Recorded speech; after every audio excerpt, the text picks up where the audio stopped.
வணக்கம். அருணகிரிநாதர் அருளிய திருப்புகழ் திருச்செந்தூர் தலம் பற்றியது. 58வது பாடலை கேட்டு முருகனின் அருளை பெறுவோம்.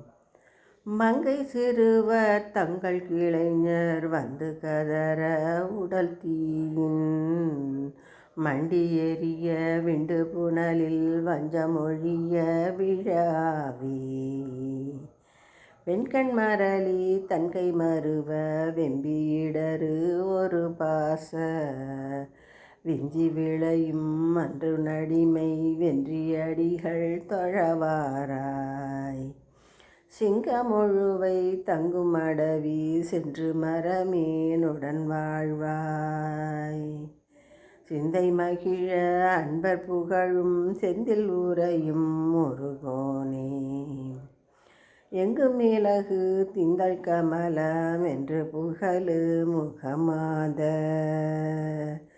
இன்பம் விளைய அன்பின் அணையும் என்று மிளைய பெருமாளே என்று மிளைய பெருமாளே. பாடலை கேட்கும் அனைவருக்கும் முருகன் அருள் கிடைக்கட்டும். நன்றி, வணக்கம்.